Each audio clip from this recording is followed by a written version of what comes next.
Marcus Owens. I work in the space of community and economic opportunity development, which is a big loaded word. I'm trying to change the system for how it works for us. It hasn't worked for us in the past. I've worked in entrepreneurship. It hasn't worked there for us in the past.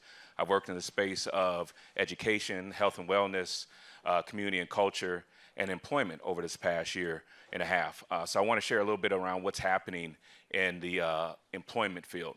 I'm going to have some information up that's going to pop up, so have your cameras ready. You can take it. There will be QR codes and things like that. It will take you to some links. I'm going to share some opportunities with you, so be looking for that. But largely, I want to talk to you first a little bit about the trends. Can you hit the next couple slides? One more. So I'm going to zoom in because employment is huge. There's a lot going on, everything from degree jobs down to entry-level jobs. But I want to zoom in on what's happening between companies and the labor force. Right now, there's, I think, one or two job openings for every one person that's available to work right now in the state of Minnesota. And so companies are having a hard time filling their roles. They're looking for all kinds of solutions. But unfortunately, they're working in this old paradigm where you need a 4-year degree. They've kept a barrier between people that don't have degrees and folks that have degrees. And it's creating this kind of circular kind of motion of like, you get a degree, you may not get a degree, you may go to college, you may not finish, but you kind of hit a ceiling when you hit the corporate level. You'll find jobs like customer service, you'll find jobs like retail, but it's hard to like break through the barriers. And so companies have to change their paradigm. And so there's a movement of many different parts across the country that are trying to change that dynamic. And think about skills first. So going from degrees to skills, right? There's a lot of skill-based training. And so you'll see a lot of boot camps now. There's a lot of movement around apprenticeships. And there's a difference between internships and apprenticeships. Internships are often reserved for folks that are working on their degree right now and are probably going to graduate, and that's kind of their first job. Apprenticeship is more or less, you're going to start working in the job over a period of time, and you may be able to have an opportunity afterwards, but largely you get the skills that you need to take on to the next opportunity. Inclusive hiring. You know, we have to open the barriers, so you may see things in the state of Minnesota the last 10 years, ban the box, not having to put down whether or not you have a felony or other record, right? There's still a lot of work to be done here, but employers are starting to realize, like, we have to tap everybody in. There's too many people available to the opportunities, and it's just a mismatch. And then there's a lot of things happening on the digital front. So some of the things I'm going to share with you today is around the digital economy. And so you'll see things, Udemy, there's Cardinal online. There's a lot of online programs that will give you certificates if you just go through a couple online modules. And the more certificates you're able to collect, that's just building your skill base. Internally, companies are realizing that they have an untapped workforce that they haven't trained and developed. So there's a lot of internal things. So you may have a job today. You need to start looking at opportunities within the company to figure out how you can train. There's training development programs and things like that.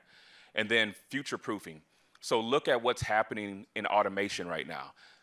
Whether you're in manufacturing, you're in coding, you're in accounting, there's a lot of jobs that may not be here tomorrow. So pay attention and do your homework on what's actually happening to the job that you may be in today. Next slide. The first opportunity I want to share with you is around apprenticeships. So Connects MSP is led by a black woman, Aisha Collins-McKenzie, and she's doing a lot of work right now to connect black folks and other folks with opportunities for apprenticeships, first employment, things like that. This QR code will take you to sign up to be a part of the network so that you can get information. We were working with them. She's doing a big effort around this Minnesota Apprenticeship Network. And what they're doing right now is working with companies such as Aon, Accenture, Cargill, Medtronic, US Bank, a lot of the big companies that you hear about, and they're creating apprenticeship programs. And the companies don't know what they're doing.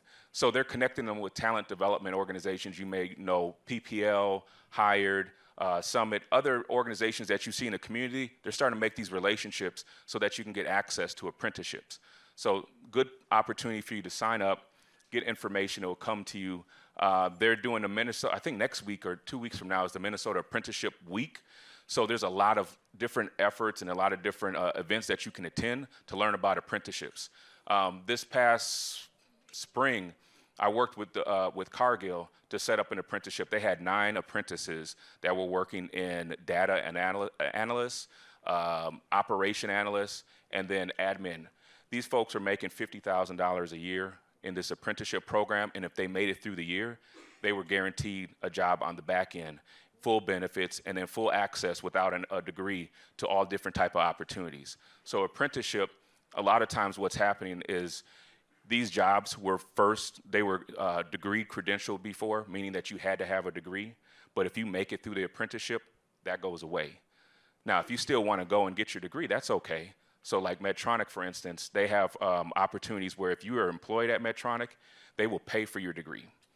And you can work in their manufacturing field, things like that. So pay attention to this. Let's go to the next slide. 110, I've been working with them for the last year and a half. This is an effort nationwide. I think they're in 16 markets right now, but they're working with employers and talent developers to create opportunity. Again, the things that I've been telling you about in terms of recredentialing jobs, changing the paradigm, 110 has been pushing this for the last 3 years and are working with companies to create real opportunities here. Now, their website, I will admit, is not the best. However, there are opportunities on there today. There's 86 different jobs in the market today with 15 different companies. Everything from manufacturing to marketing to banking to real estate to insurance. There's a lot of different opportunities, and you can go on, create a profile, and on there you can start to search the opportunities, and I'll share a couple of those with you today. But 110, I'm acting as their community development lead, so I work with companies. I also work with the talent development ecosystem here to start to bridge the opportunity. So at the end, I'll give you my email. If you see an opportunity or you have questions about 110, you can email me. I'll get you connected with that. Next slide, please. First opportunity, Wells Fargo. They have a talent development program right now. There's roles in engineering, information security, operations, business consultancy, technology, analytics. These are all the jobs of the future. These are things that companies across the board are looking for. They're looking for people right now. There are, I believe, 14 different opportunities today that you can actually apply for and look up with one of these, and they're actually across the country too. So there's jobs here, there's some of them are hybrid remote, and then there's somewhere that if you want to move to Dallas, if you want to move to Charlotte, there's opportunity as well here. And then the second one, if you're not into the digital space, you're not in the tech space, here's technician in manufacturing space. So Delta has jobs all the time around their maintenance and support mechanic work. And so the aircraft support mechanic and then the aircraft maintenance technician is a pathway. So you start as an ASM, and you're getting right into the ground. This is a great entry-level opportunity for you. You get benefits, you get flight benefits. So if you want to travel the world, here's a great company for you to work for. But then you can get a career path into the aircraft maintenance technician world. And so, again, this is a way to use your hands, but then also create a career for yourself. So that's my time. Before I leave you, is there any questions that I can answer for you? So the question was, does this extend down to teenagers, so below 18? The jobs I shared with you are likely going to be 18 plus. However, the apprenticeship network, so the talent network I shared with you all, there are organizations that are working with high schoolers. Doherty Family Solutions is an organization that works with high schoolers, and they get them into these opportunities, whether it's in the digital tech space, analyst space, et cetera. Doherty Family Solutions. We continue. The next part of the presentation is a critical consideration: insurance planning, estate planning, and tax preparation. Tony Moore is here. Tony Moore is Senior Employee Benefits Consultant with USI Insurance Services, focusing on insurance and estate planning. And also Rene Isuk is here, President of Prosper Link Tax Group, Tax Preparation. Gentlemen, come on up. Everybody hear me? Great. Tony Moore, USI. I guess I'll start off by saying I'm here because of Mr. Trent Bauman. We had lunch. Well, actually, Trent was talking about 2 months ago at another Black-inspired event, in which case he had mentioned, and some of the things you need to do is have life insurance. And then he just left that like. Just left it out there. And I was saying, what kind of life insurance, Trent? Tell him. So we finally got together. He took me to a spot. I owe him a lunch.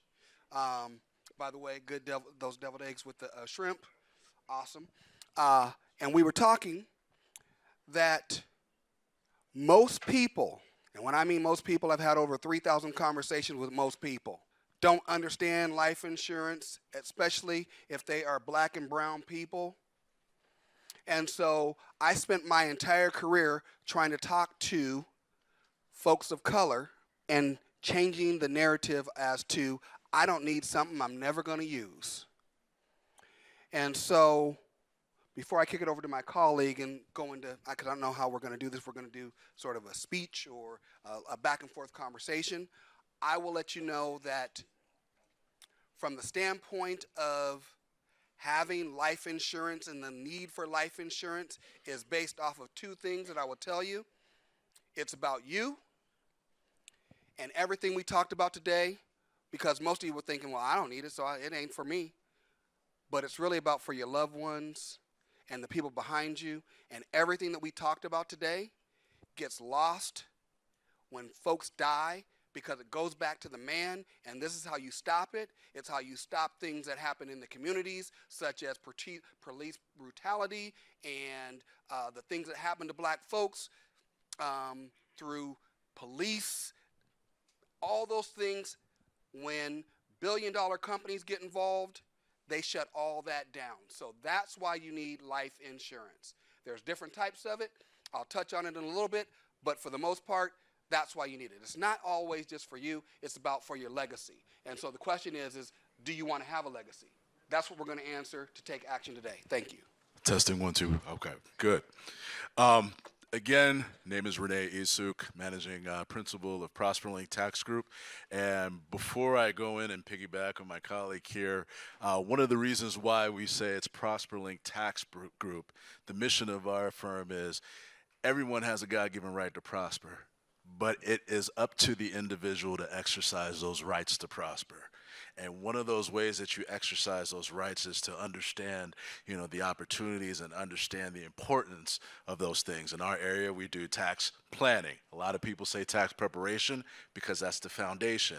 But in order to prepare a tax correctly, there needs to be planning and there needs to be strategy. And in talking with my colleague here, he brought up life insurance. You see a lot of your wealthy individuals that are using life insurance primarily to keep their legacy, but also secondarily for tax planning purposes. There are some advantages there when you have life insurance that you can sometimes access those funds tax-free to start building your legacy. Now, we may not get into that, but this is what the summit is knowing those rights that you have and exercising those in a way that you can consistently have a residual legacy for your family and your community. Now, I'm not sure exactly how we're going to go back and forth. We're going to be respectful about time. I would just say that a lot of people are scared to file taxes. A lot of people don't want to file taxes.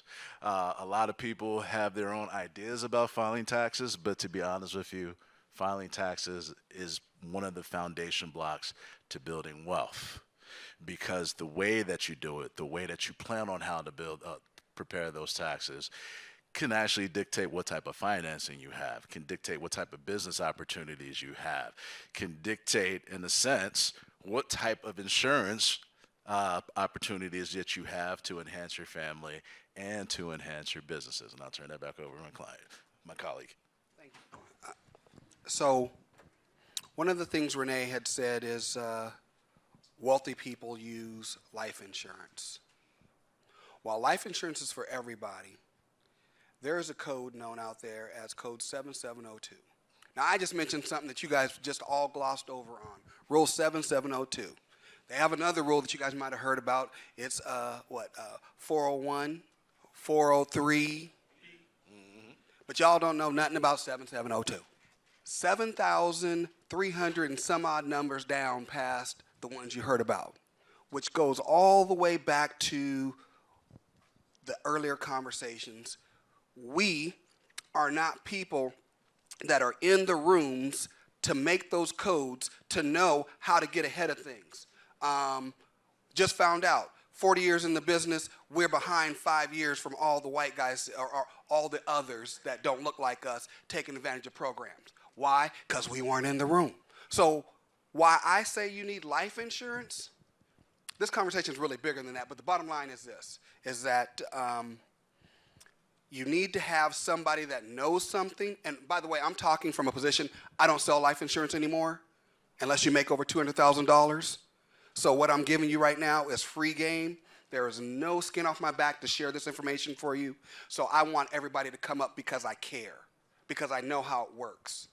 But back to 7702, it is the gateway to be able to use yourself because you are your own asset. We're talking about having assets. You are your own assets. You are your own self-worth. What are you worth? What are you worth to your family? What are you worth to your community? That's why you need to have life insurance. And while there's term, universal life, and variable life, and whole life, I would say for everybody, if I don't get a chance to speak about anything else, you need to talk to a tax professional that knows how to get you something known as a return of premium policy. That way it stops everybody in here from saying, I don't need to have life insurance. Why? Because I'm never going to use it. I just wasted my money, like renting it, right? Like having a rental property. That's why you would go and get a property. What if everything you paid for your life insurance when you were done paying for it ended up back in your pocket and you had it as an asset? Return a premium or a blended policy. It's built with a term policy and a whole life policy. So talk to a professional that you can walk into and say, hey, you know anything about a blended policy? That's what I'm interested in. I don't want something that's going to be temporary. I might outlive the temporary and then I lost my money. I want all my money back with equity. I like that segue. Get me excited here. So when he was talking about having a tax professional speak to you about life insurance, about return of premiums, a lot of times you see wealthy individuals, and not even necessarily wealthy individuals that we have, but individuals that understand legacy building. And a lot of times when you are applying for insurance of a higher magnitude than most, a lot of insurance companies are going to ask, well, why do you need this amount of money? They're going to go ahead and examine your tax return over the last few years to make sure that you are actually applying for the right reason. You can't necessarily come in and say, yeah, I want $50 million. Well, what's the reason for that $50 million? Show us that you're worth $50 million worth of an asset. That starts with the tax return. So what I'm going to say here now, if you have some time to go ahead and take notes, I want to actually give you a couple of nuggets here as far as filing a tax return. There is something called tax compliance. Now, the IRS says that if you want to be tax compliant, all you have to do is file your most recent 6 years of returns. So if you've never filed returns in your life, you can be deemed compliant if you have filed your most recent 6 years of tax returns. Now, I said file, not necessarily pay. All I said was file.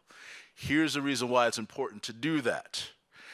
When you file a tax return, you have turned into the IRS reporting what you have done on your own volition, and it starts what we call a statute of limitations. Statute of limitations means that they have 3 years to go ahead and audit your return. If you never file a return, the IRS and other state regulations can go ahead and file a return for you. Sometimes they call it commissioner filed return. Sometimes they call it substitute for return. Why do I bring that up? Because if you have somebody else filing your return, there is no statute of limitations. So that means instead of that 3 years that they have in order to look at your return, they can look at your return for life. Case in point, case study here. $300,000 for a client, never filed that return. 26 years later, still $300,000.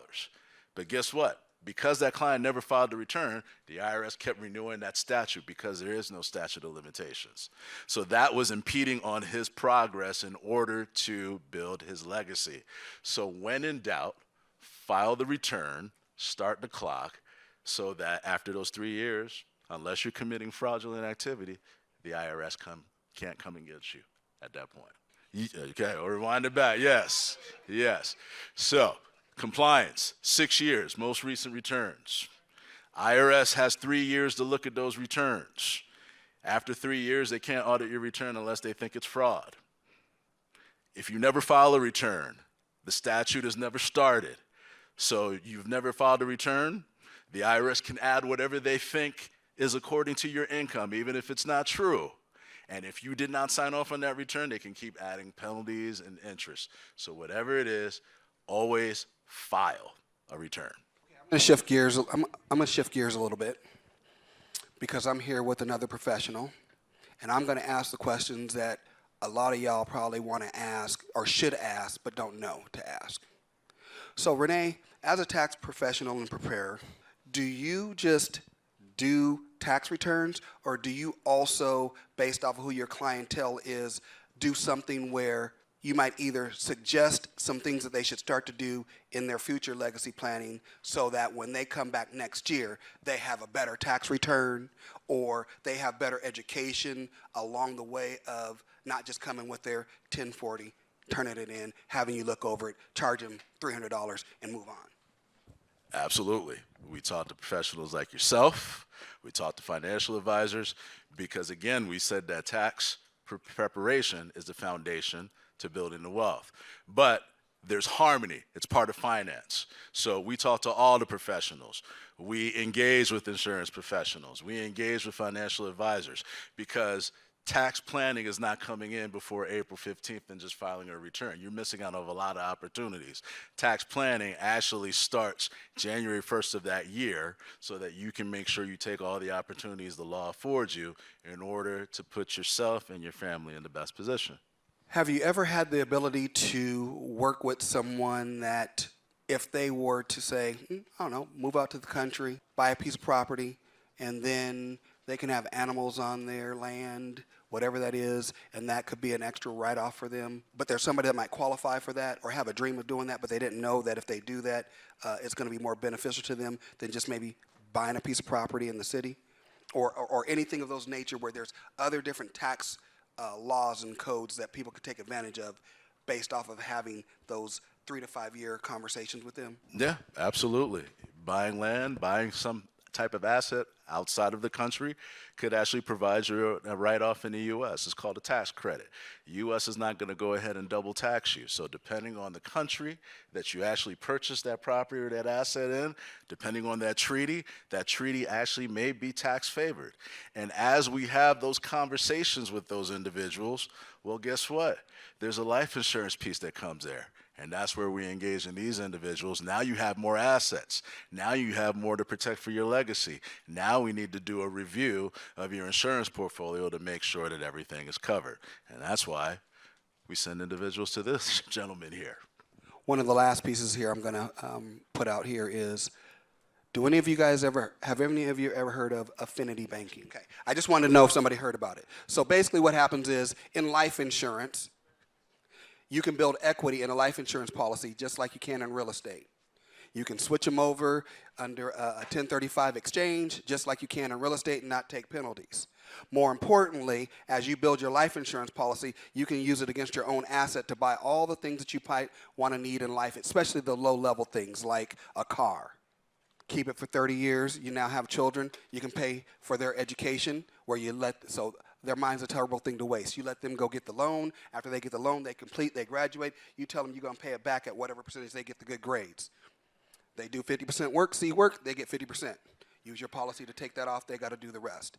So there are things you can do to build up an equity that allows you to build your equity. And then if you don't spend it because, like you said, don't want to lose your money, it also falls into being a portion of your investment portfolio for your retirement. So that's my time. I'm going to send it back to Rene. Do you have anything else to add? No, the only thing that I would close with is that what we've just talked about here in the last 5 minutes is basically how to create your own economy for your family. This is about telling the story. Testify. Go ahead. My name is James Crumble. I am a real estate developer.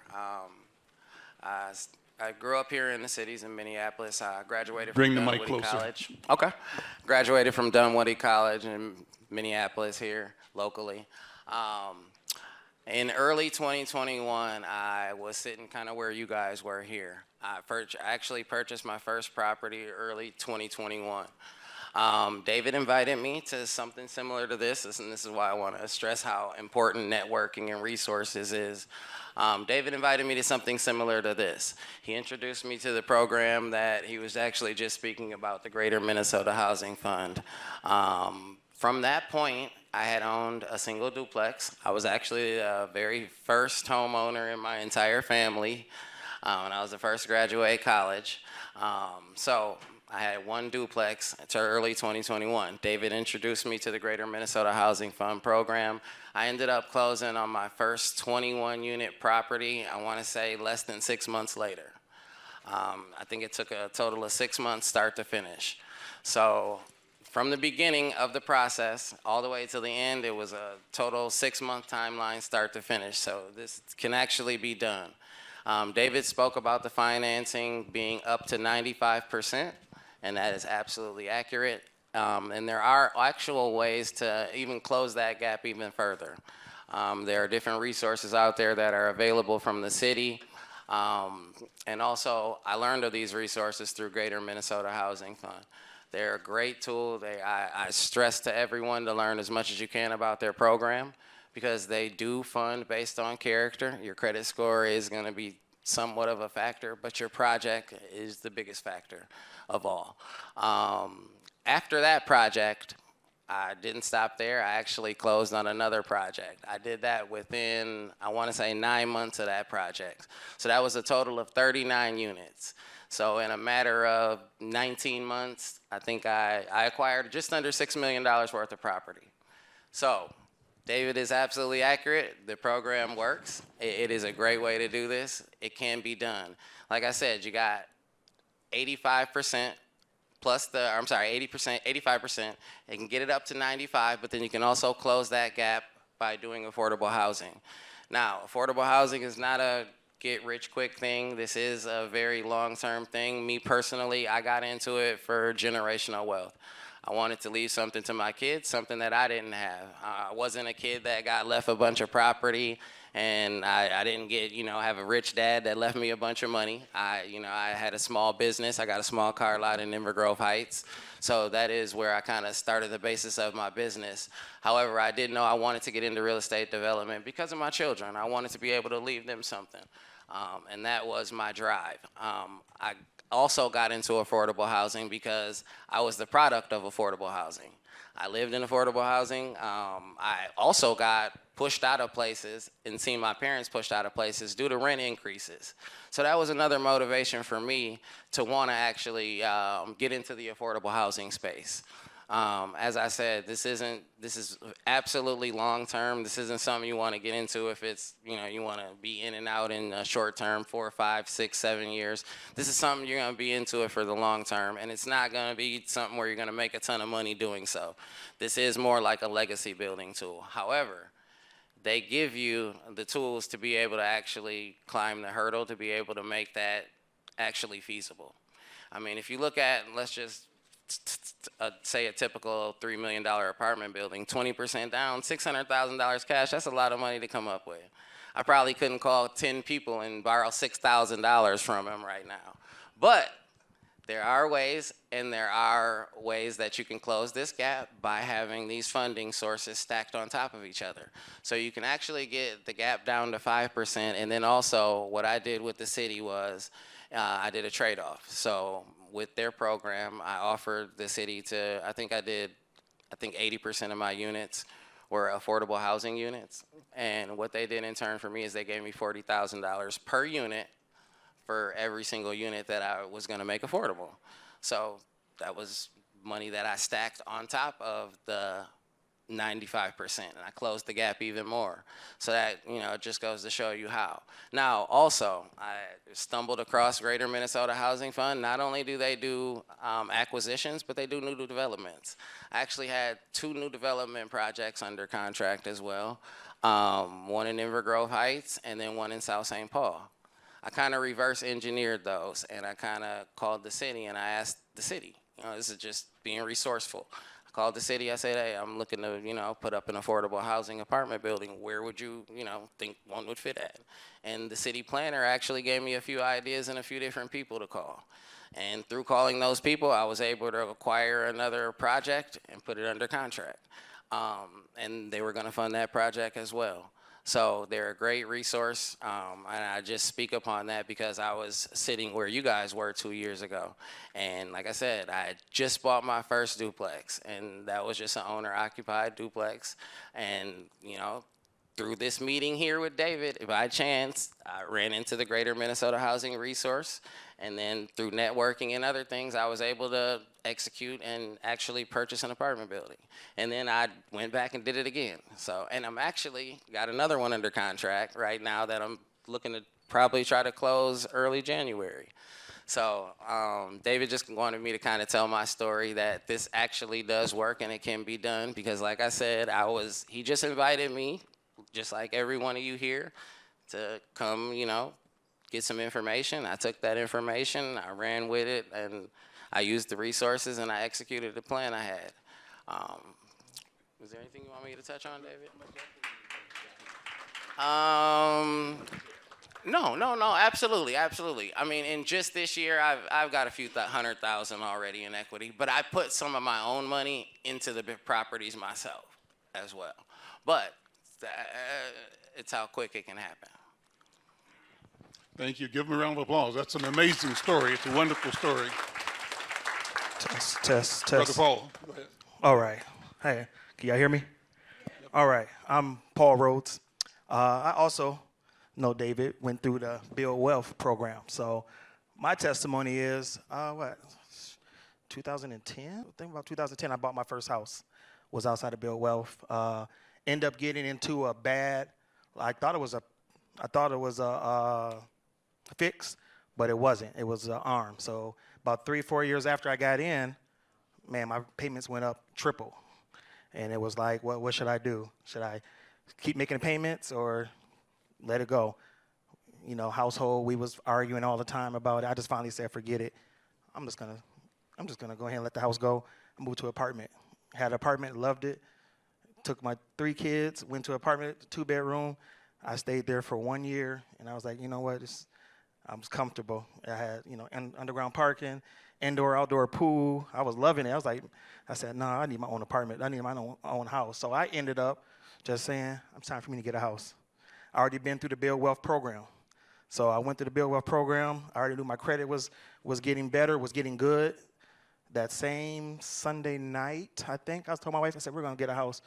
That Tuesday, I saw a house online. I said, I want 4 bedrooms, at least 2, 3 bathrooms. For the kids. I don't want them in my room, and I don't want to be bothered with them. I want it big enough where they can be on one side and I'm on the other. So that Tuesday, I saw a house. It was 6 bedrooms, 3.5 bathrooms. And back in St. Paul, I was like, oh, I know where this house is. I just been riding past, never noticed it, and ended up viewing it on Tuesday. Then got in about 2-3 months later. We was able to close, get in there. Then I was working at Wells Fargo. Been there for 20 years. I started in January 2000. January 2021, Wells Fargo decided they was going to eliminate my position.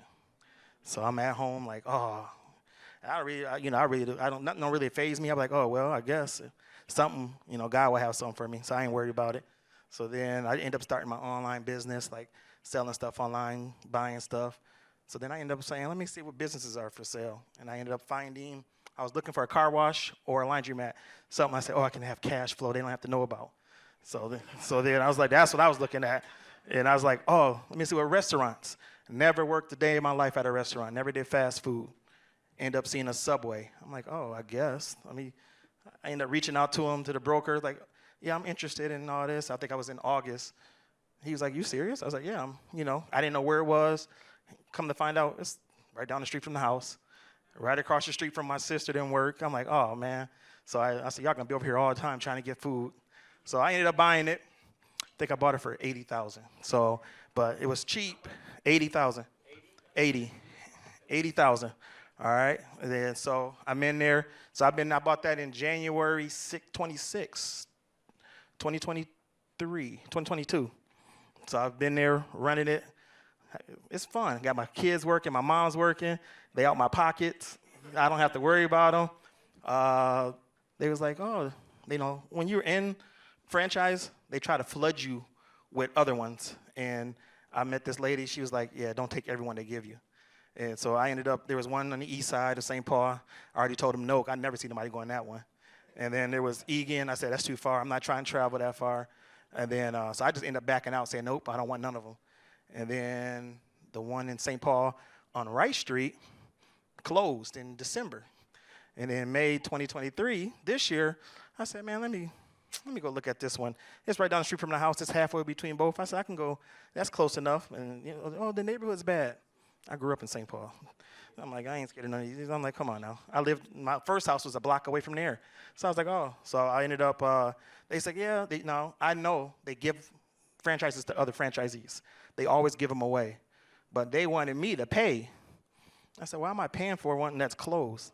So I had to put an offer in. And I was like, well, I said, what you going to put an offer in for? $100. I said, she said, you know you ain't. I said, man, please. I don't need, they need it open. I don't need it. I was like, they want it open. They're going to take this $100 and let me take it. And they took it. I was like, oh, okay. But I was mad. I was kind of mad because I had to wire the money, and it was $25. I was like, man, I should have went down to $75 because now I got to wire this. I got to pay another $25 for this. So, but now I have 2 locations. I'm working on my Mall America location. I'm working on other businesses now. It's just, it's all because of Build Wealth. So I'm appreciative of Build Wealth. I'm always willing to help out, do whatever. I came here last year. I loved it. And I said, I've been asking Dave, when is it? I'm making sure my schedule is clear. Because last year I only could stay half. I said, I'm staying the whole time. So I said, I'm not doing this again. So that's my testimony. And next year, hopefully, I'll be right here with James getting some apartment buildings. Because I've been asking Dave for 2 months. I need them apartment buildings now. All right, thank you. Good afternoon. All right. Thank you for having me back again. Welcome everybody to North Point campus. We're going to talk today about men's health and wellness. So I think it's an appropriate time in this broader conversation around building legacy to talk about our actual health and passing on a legacy of wellness and health and well-being. Because if we're not able to actually walk into those meetings or breathe well enough to hold a conversation with a financier or someone, then it's hard to kind of build that legacy. Oftentimes we have to put sweat to build some of this equity. So that's what we're going to talk about today, and it worked. So what we're going to talk about, kind of what we're worried about. So the things that we all think about but no one actually says out loud. Our health and wellness, what we should do, why we should do it, when we should do it, and then how we should get it done. So the why. So the big why of this whole conversation. It's not about extending our lifespan. We hear about lifespan all the time.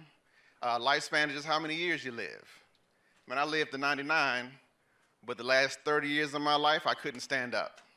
I couldn't breathe good. We're talking about health span. How long am I going to be healthy? Healthy enough to actually kind of mobilize, to ambulate, to get around. How long will I be healthy, like those last decades of my life? How long will I actually be able to engage? How long will I be able to kind of be doing the back and forth? If I got to go to a property and pick some stuff up, can I bend down and get it? Can I get up out of my chair without somebody helping me up? Health span, that's what we're talking about today. So, what do you think is going through this guy's mind? He looks a little nervous. He's like, the things that we all think about, if he's been to the doctor before, he may have some idea. If he has not, which I encounter all the time, I hadn't been to see somebody like you in decades. I don't know what's going on. I know my dad had a thing, my granddad had a thing, my mom had a thing. Or my brother, he just got diagnosed. I just came out, I need to get everything checked, doc. Hear it every day. So when we run kind of from head to toe, we can start at the top of our heads and move down to the bottom of the feet. And I'll just run a list for you to kind of orient you into kind of what we think about when people come in to the office. And we're talking about whether the things we're concerned about that we screen is your blood pressure. So we wrap the thing around your arm, see where your blood pressure is. We check your cholesterol. We'll check your blood sugar. And you say, well, I got a little blood pressure, I got a little sugar. My cholesterol might be a little high, but why is that important? Because all those things affect the blood flow. And so if things aren't flowing well to different parts of the body, we can have different issues. So if the blood isn't flowing well to our brains, we can have strokes. So you lose the function or the movement of a part of your body. Or you can't think the way that you once did. If it moves down to your eyes, we think about glaucoma. People with diabetes are at higher risk for developing glaucoma. So that's increased pressure in the eyeball. If you have high blood pressure, those blood vessels in the back of your eye can break, so you can lose your vision. If you move a little lower, the heart is a beautiful and intelligent organ because it knows that it has to feed itself first because its job is to feed the rest of the body. So it feeds itself first with these blood vessels, and sometimes those blood vessels break or they get clogged up because our cholesterol is too high, and then we have a heart attack. If the heart doesn't do what it's supposed to do, which is provide blood to the whole body, then it doesn't function. So if my heart's pumping right now and all of a sudden, I can't breathe because my heart can't keep up, so I can't breathe good. I can't move my legs the way that I want to. So then I take a break, I stop, and I let my heart catch up to what I'm asking it to do because I like to move around, like to move my arms, and my heart is speeding up and meeting the demand at the moment. It is not failing at its job. So as we move a little lower, we get to our kidneys. The kidneys are nothing but big filters. They filter every drop of blood that flows through your body. So all the toxins and things, things we might drink, things we might eat, they filter it all out. So if our pressures are high, our sugars are high, those things are toxins to those little teeny weeny blood vessels, and they damage those. And then we can again lead to kidney disease, kidney failure. Move a little lower.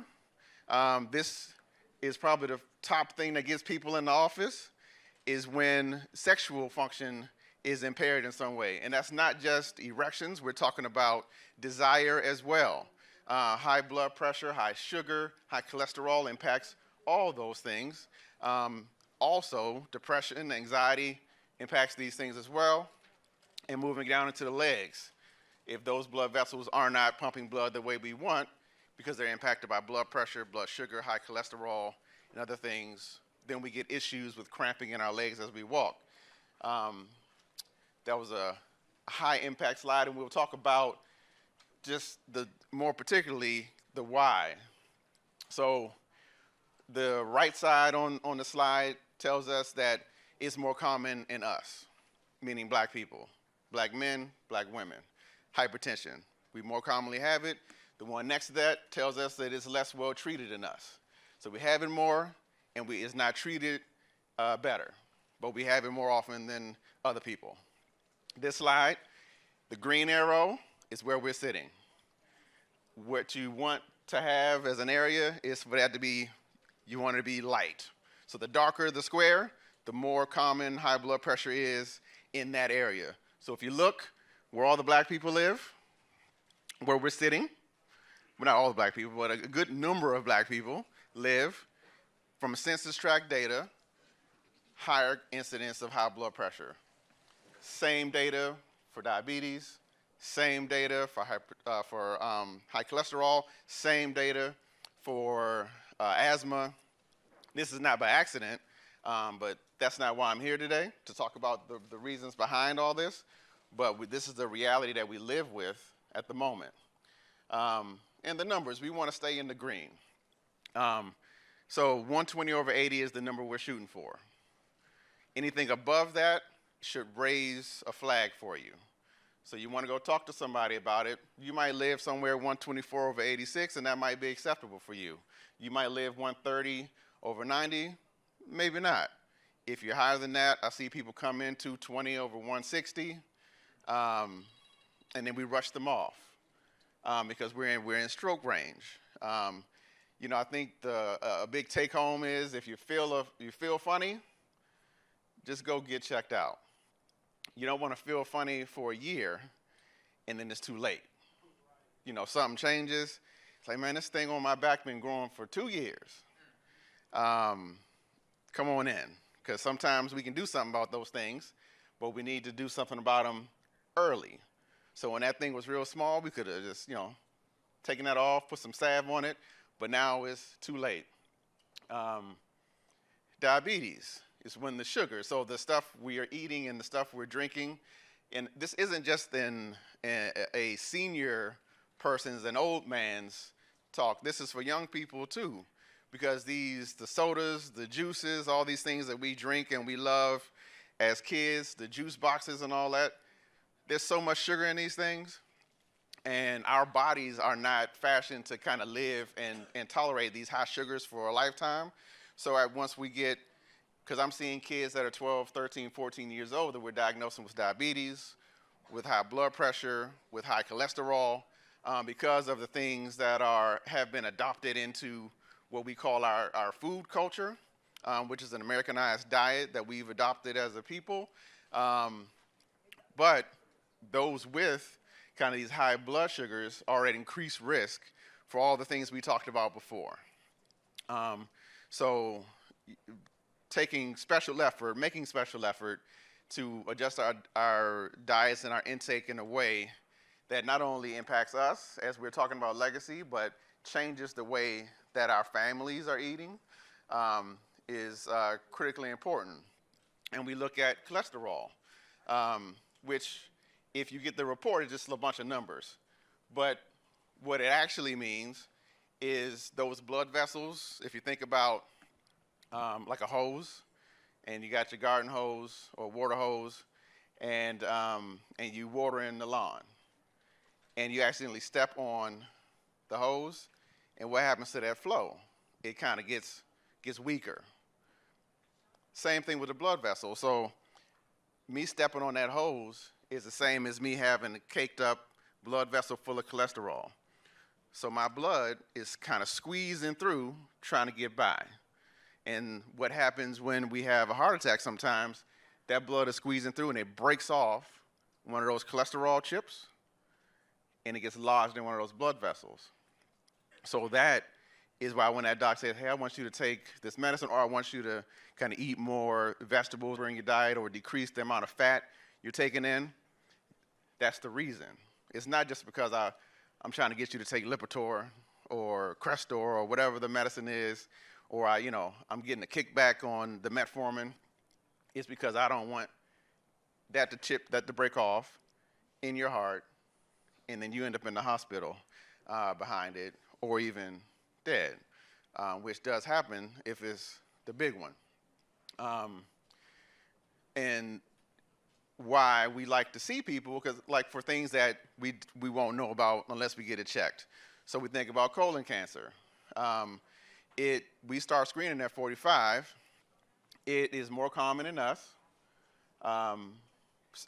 Before they changed the recommendation down to 45 for everybody, it used to be black people and Alaska natives, because we had the highest risk and highest incidence of colon cancer. And we would get it earlier, and when we got it, it will be worse. Generally, no real symptoms. But if something changes, like if you're a once a day kind of guy, or you every other day, or you twice a day, that's been your pattern all the days of your life. And now all of a sudden, it's been 3 days. It's been 4 days. Or it's looked different. It used to come out nice and solid. Now it look like a little sliver. Something changes. Something changed. So go get checked out. These are my old slides. I already said this stuff, but the gold standard is colonoscopy. But there are other options. You can get a yearly test, which is a stool test, or one every 3 years. Prostate cancer, specifically to the men, we are at increased risk. And by we, I mean black men. particularly those of us who may have a family history. We generally start screening at 45. Some people will tell you that you don't need to be screened if you don't have a family history of it. I'm not one of those people who will tell you that, because I've diagnosed more than enough 45-year-old men with prostate cancer that we took care of that are still living and are decades older after being diagnosed with prostate cancer. It's an easy test. Everybody gets scared of the finger. It's a blood test. You can get it every 2 years, and we only do the finger thing unless something's going on. Trouble peeing, decreased force, so the stream is weaker. You get some blood in there. That usually gets people rushing in. Discomfort or pain down there. Those are the reasons to come in. Something changes. Like I mentioned, it's controversial. Charlie Wilson, diagnosed early. I think he was 55 at the time when he was diagnosed, treated, thriving. We're twice as likely to die because we don't get in early enough to get screened and get diagnosed at a younger age. So I encourage everyone to talk to your docs. If they say no, find another doc. So how do we approach and kind of do things to kind of reduce our risk for this stuff? So we need to eat food, and we need to eat real food. It's absolutely necessary to live. We don't demonize the food that we eat. But it's kind of looking back at our heritage, at the kinds of foods that we have eaten through generations. And so you want it to be real food, mostly vegetables, and just not too much of it. And so the general map of the grocery store is to kind of stay on the outside and not go down the aisle so much, get the box food, the bag food. And another thing I like to tell people, if your grandma or great-grandma, if you're blessed to know her, wouldn't recognize it, you probably shouldn't eat it. So kind of real vegetables or frozen vegetables are your best friend. So you want to stay away from the processed things and move more towards those things that are unprocessed. So meats and vegetables and less of the packaged things. You know, we're in this, Halloween is next week, so you can have some candy and all the things, but you don't want to have them every day. You know, we're not here to ruin lives, but you want to make sure that you're not treating yourself every day, multiple times a day, to the stuff on the right side, and that you're maintaining your diet with those things in the other side. And so I always like to remind people that the foods that are associated with us, like black people, there's nothing wrong with them. Don't be ashamed, don't be fooled. Traditional cuisines are regional and variable. So, you know, the most popular diet people like to talk about is the Mediterranean diet. But if you know your geography, the Mediterranean Sea, the southern part of it is northern Africa.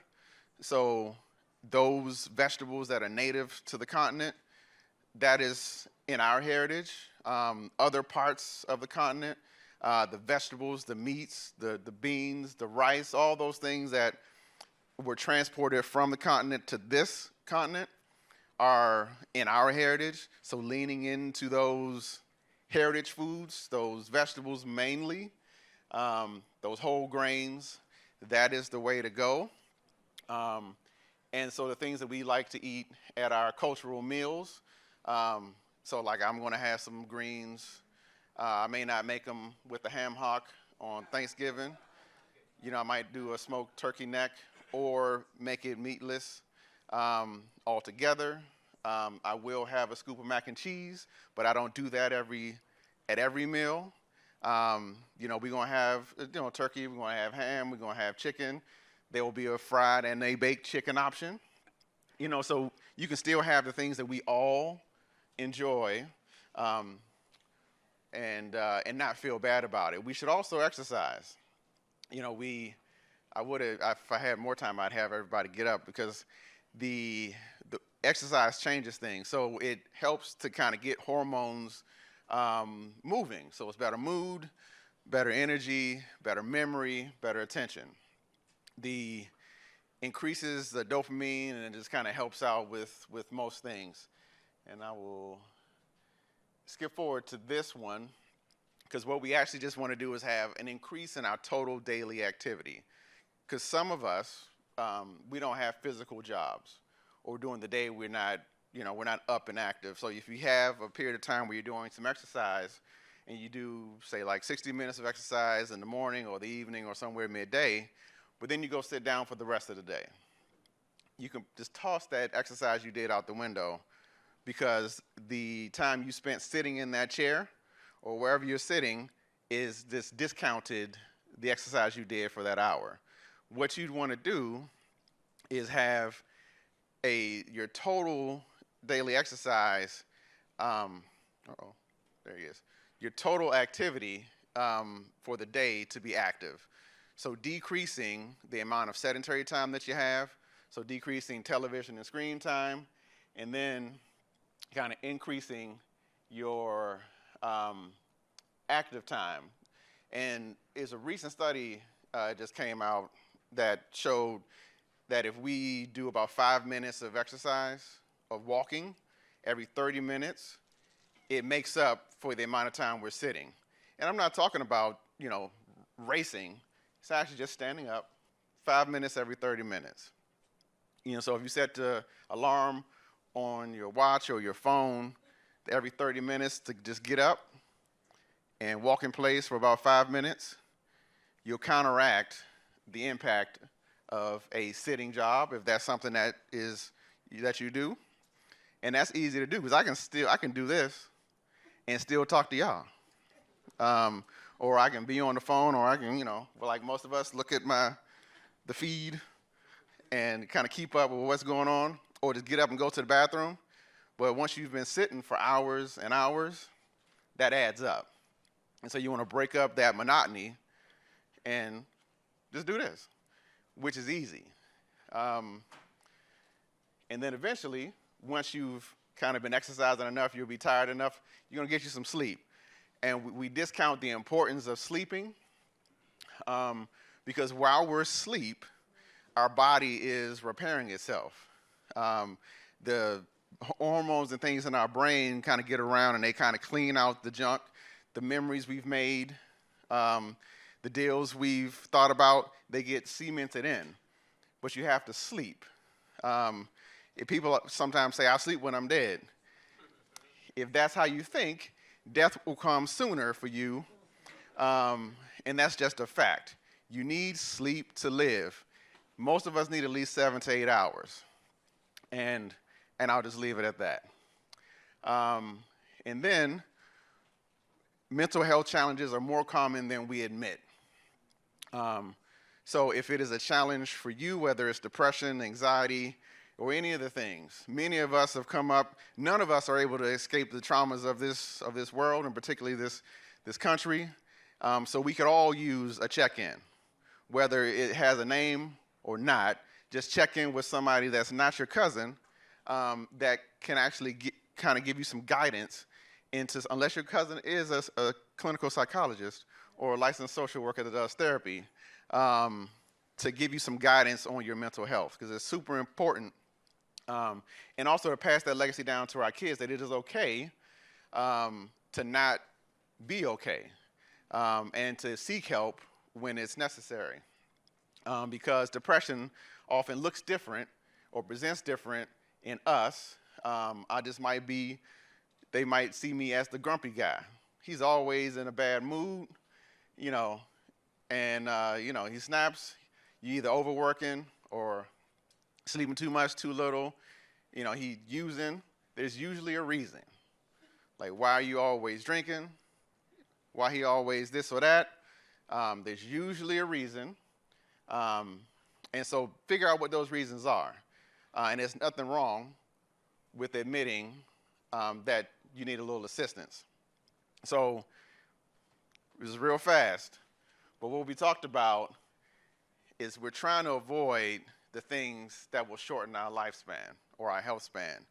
So the blood pressure, the sugar, heart disease, stroke. And, we have those things, is getting those things under control. because many of us aren't able to avoid them because of the family histories. And then how to avoid them is really looking at what we're eating, how we're moving, how we're sleeping, and our mental well-being. And then when to start. That was yesterday.